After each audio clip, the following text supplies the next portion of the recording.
hopefully look like fur. And then I turn down the opacity of that layer so it's not so dark.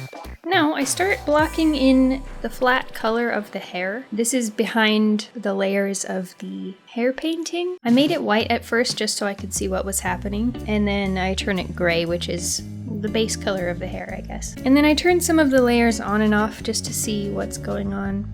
Now, I go in and make a highlight on the hair, and this is kind of like an anime style, I guess. I just draw a line of white across the hair, kind of following the curve of the head. And then I go over it with the smudge tool, and I move it around. I've actually used this technique for a long time. It's not too different from when I first started digital art. I don't use it every time, but it certainly gives a nice stylized look that I like every once in a while. I think I just made the base color of the hair darker there. Now I think I'm just smudging around the shadow areas.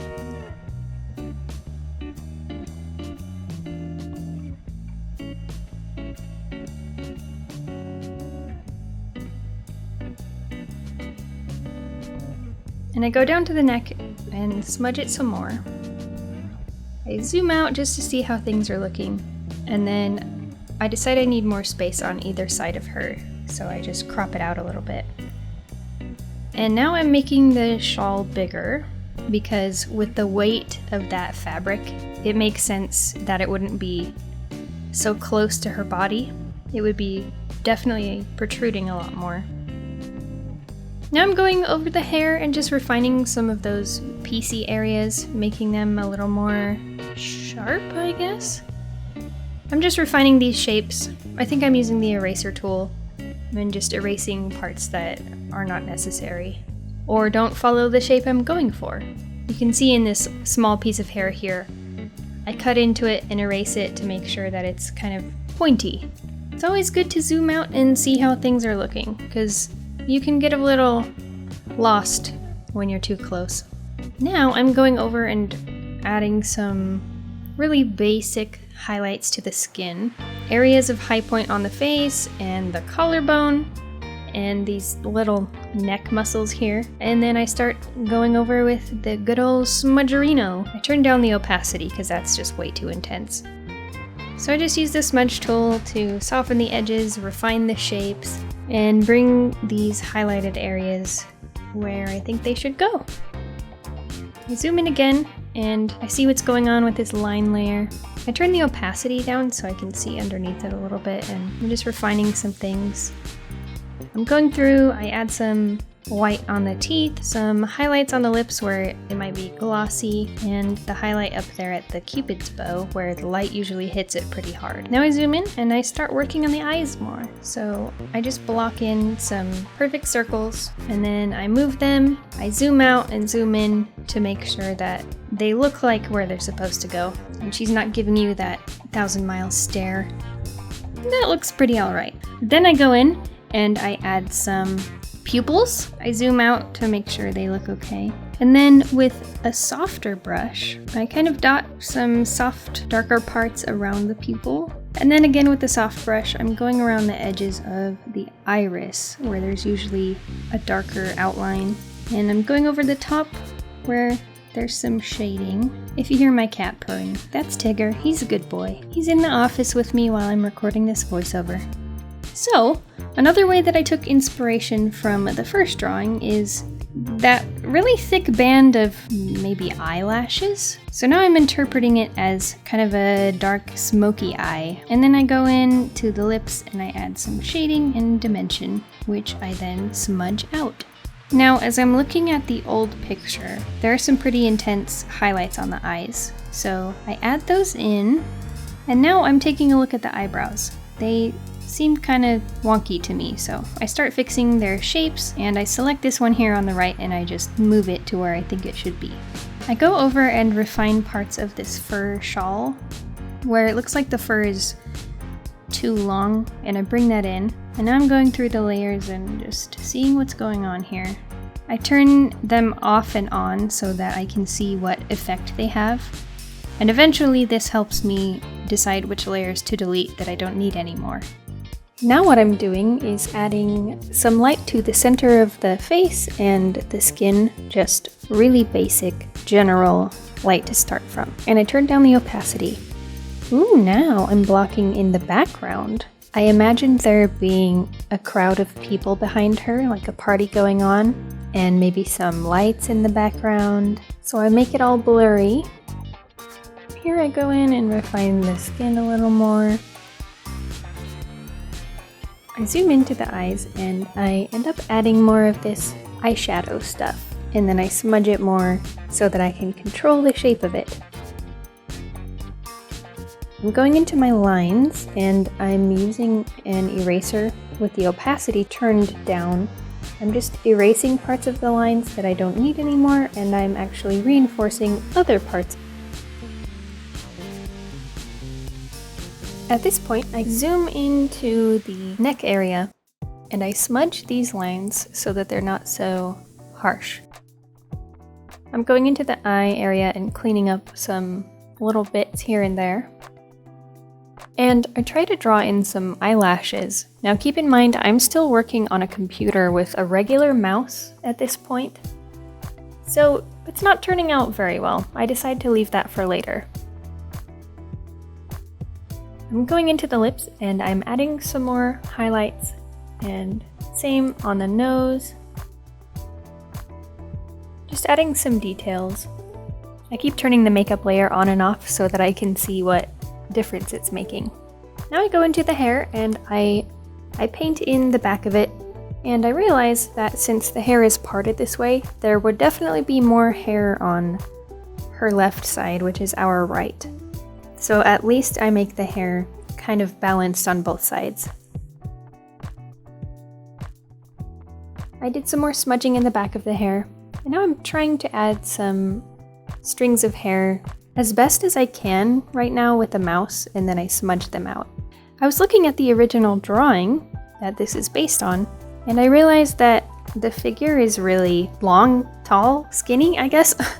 So I kind of squish the image a little bit to try and emulate that. I do some more refining of the shapes in the crowd. And now, this was super fun. I take inspiration from the big hair highlights on the original drawing. So I just block in the shape.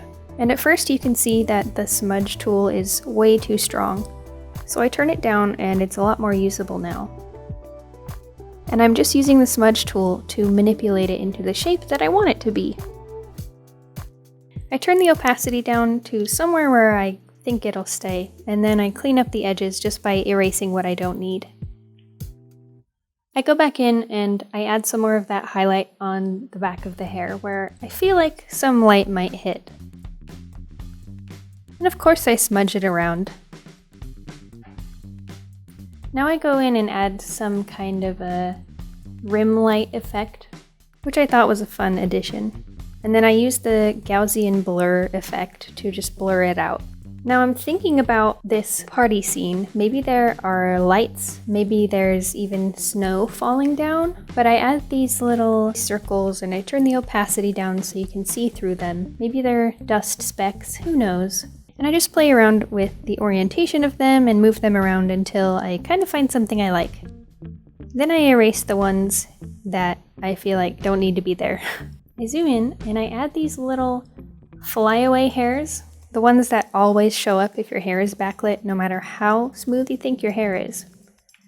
Keep in mind, I am still using a mouse for this part, but don't worry, I refine it later when I have access to my tablet and a pressure-sensitive stylus, which always gives me a much cleaner line, especially for fine details like hair. I smudge this backlighting around the shawl area and the arms, and I even draw it on some more where I just want there to be more.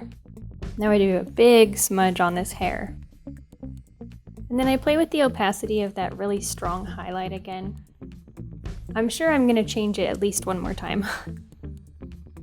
Now I try to add some flyaway strands of hair toward the front of the face. I drew them on with the mouse and then I tried to smudge them, but I definitely think this is a job for the tablet. And then I add this little window where maybe some of the hair is coming apart. and you can see through it.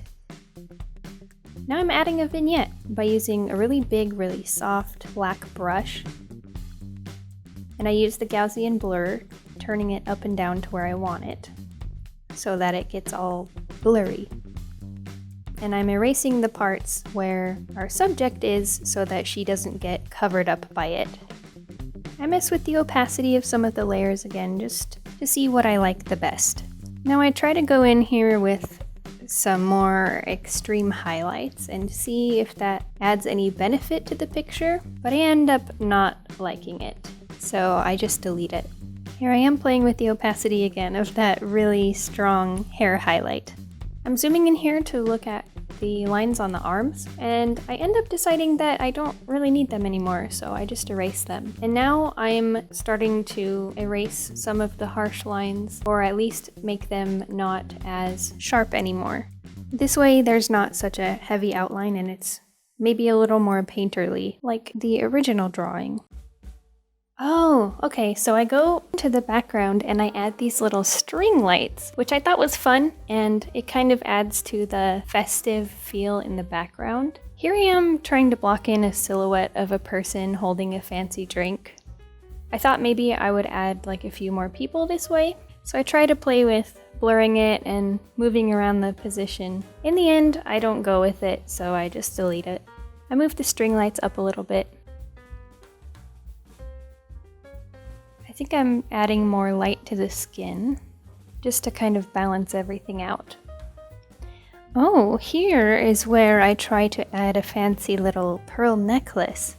I thought it would suit the outfit and the occasion, which I still think it does, but I'm not sure if I want to keep it. The original drawing doesn't have a necklace, and I wondered if maybe that was too different. But I go in and I add some lights and shadows on the pearls. Now I'm going in and refining the outlines a lot more. I actually ended up erasing a lot of them and blending the rest in so that they don't really stand out. I'm adding a nice little shadow to kind of contour the face in a way that's more reminiscent of the face shape in the original drawing. I'm doing some more airbrushing with some shadows on the chest area, around the clavicle, and I refine the highlights on the lips a little more, above the lip and on the bottom lip. And you know, I do some smudging, of course. I refined the lips more because there were some lines on them that I didn't really like, and then I refined that shadow between the lower lip and the chin. Now I'm adding some shading to the actual eyeballs underneath the eyelids instead of just having shading around the eyes. Now I know it looks really weird now because I'm using just straight black, but I'm adding some more intense shadows to certain areas of the face and the skin. I turn down the opacity and I set them to blend using a Gaussian blur and some smudging. And then I add, what's this called? The suprasternal notch, I think? It was included in the original drawing, so I figured it was important. Here I'm zoomed into the hair and I'm adding another layer of a darker gray, just to add a little bit more dimension to the hair. I personally believe that you can never have too many hair dimensions. I smudge it around to my heart's content.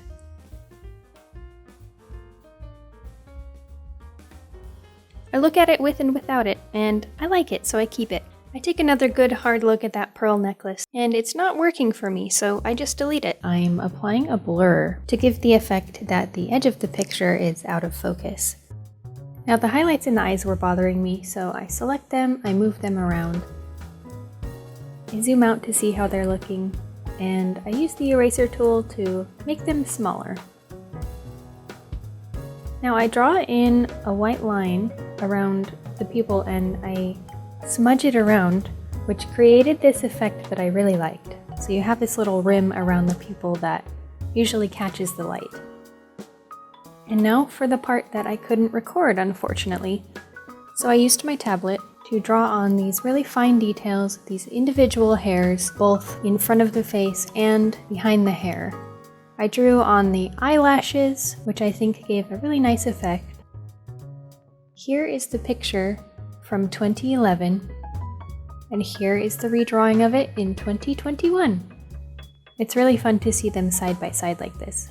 So thank you for watching. Please click like on the video if you liked it, subscribe for more, and leave me a comment if you have any ideas for what I should do in the future. I'll see you later.